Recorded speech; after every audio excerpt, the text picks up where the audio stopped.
Assalamualaikum warahmatullahi wabarakatuh. Yang terhormat Ibu Eka Yulianti, SE MSI CRP.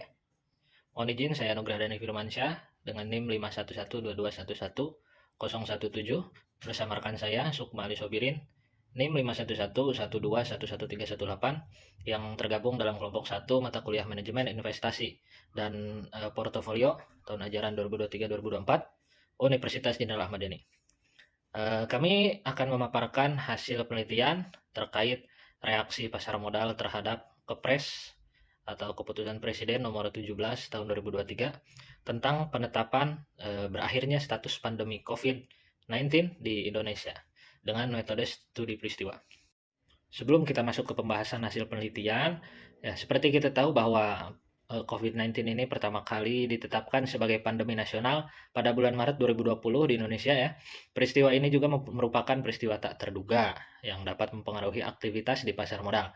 Berbagai upaya telah dilakukan oleh pemerintah mulai dari eh, kebijakan PSBB dan juga PPKM ya untuk memutus rantai penyebaran virus ini serta juga mengadakan program vaksinasi COVID-19. Nah, kebijakan pemerintah yang terbaru adalah Keputusan Presiden Nomor 17 Tahun 2023 yang mulai berlaku dari tanggal 21 Juni 2023 ya. Sehingga Indonesia memasuki masa endemik. Dan indeks harga saham gabungan IHSG ya, itu juga meningkat 42 poin menjadi 6.702,62 pada penutupan sesi 2 pasca pengumuman. Baik, di sini selanjutnya ada identifikasi masalah. Yang pertama ada penetapan berakhirnya status pandemi COVID-19 di Indonesia yang dikeluarkan Presiden Jokowi beberapa waktu lalu akan berpengaruh atau tidak terhadap bursa saham di Indonesia, khususnya saham-saham IDX 30. Dan yang kedua, kebijakan ini seharusnya akan direspon positif oleh investor, namun belum diketahui seberapa besar dampak pengumuman terhadap pasar modal di Indonesia. Tujuan dari penelitian ini adalah untuk mengetahui pengaruh peristiwa penetapan berakhirnya status pandemi COVID-19 di Indonesia terhadap saham-saham IDX 30 dan untuk mengetahui apakah ada perbedaan abnormal return antara sebelum dan sesudah peristiwa. Saham-saham yang tergabung dalam IDX 30 ini adalah saham-saham yang memiliki likuiditas tinggi dan kapabilitas pasar besar serta didukung oleh fundamental perusahaan yang baik, sehingga diharapkan dari kriteria ini saham-saham IDX 30 akan mendapatkan pengaruh positif dari pemberlakuan Kepres nomor 17 tahun 2023. Ya, selanjutnya landasan teori ya. Nah, ini berisi tentang langkah-langkah untuk melakukan event study secara umum adalah sebagai berikut.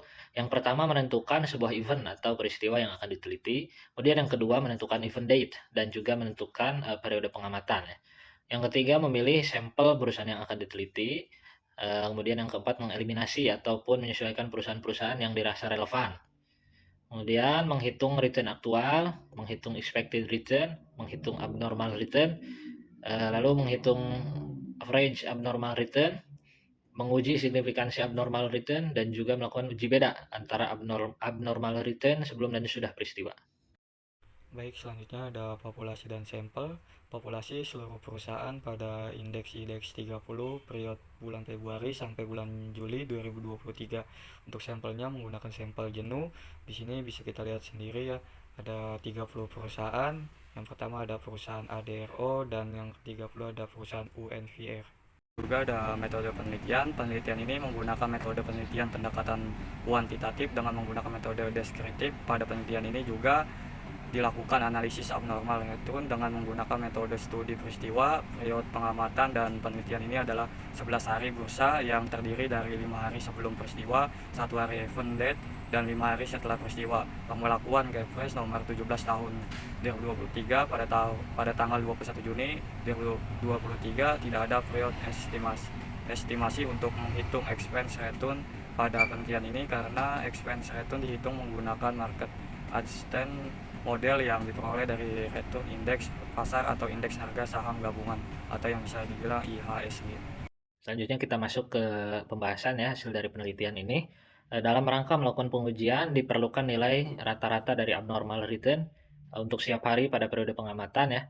Nah, berikut adalah rinciannya mulai dari T-5 adalah 0,0045 kemudian T-4 0,0036, T-3 0,0082, T-2 itu minus 0,0007, T-1 minus 0,0064, kemudian T0 ya 0,0044, lalu T+1 minus 0,0022, T+2 minus 0,0012, kemudian T+3 minus 0,0084, T+4 minus 0,0037, dan T+5 0,0041. Selanjutnya untuk melakukan uji one sample t-test diperlukan pengujian terlebih dahulu apakah variabel penelitian yang kita gunakan itu berdistribusi normal atau tidak. Maka dari itu dilakukan uji normalitas terlebih dahulu ya. Seperti kita lihat pada tabel berikut, hasil uji normalitasnya menunjukkan bahwa nilai signifikan uji Kolmogorov-Smirnov pada variabel AAR sebelum dan sesudah event yaitu 0,200, yang mana nilai tersebut lebih besar daripada 0,05. Maka dapat disimpulkan bahwa variabel ataupun data berdistribusi normal.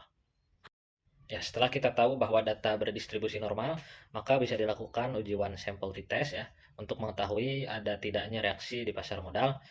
Nah, bisa kita lihat pada tabel berikut, pengujian one sample t-test itu menghasilkan nilai signifikansi di atas 0,05 pada seluruh hari pengamatan ya.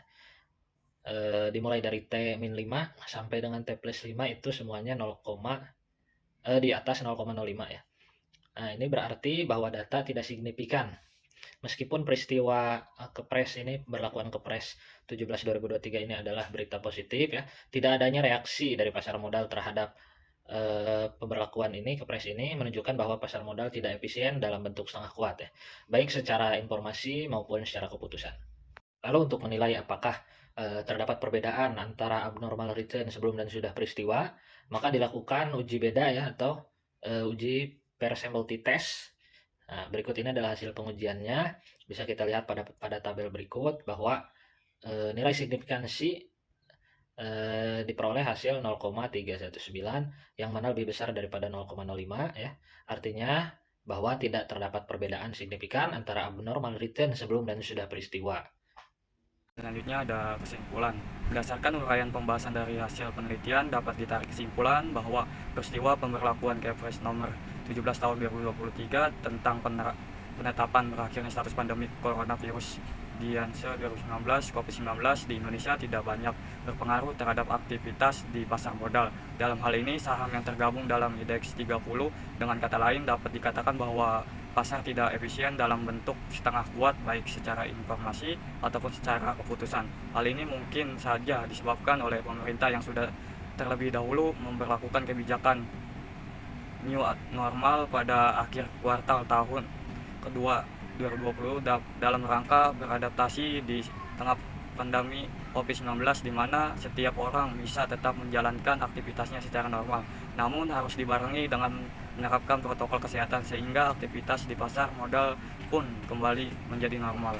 Terakhir, di sini ada saran berdasarkan hasil penelitian ini yang telah dilakukan, maka saran yang dapat diberikan untuk investor adalah lebih cermat dalam menerima dan memanfaatkan informasi pergerakan di pasar modal untuk meminimalisasi kerugian dalam melakukan investasi.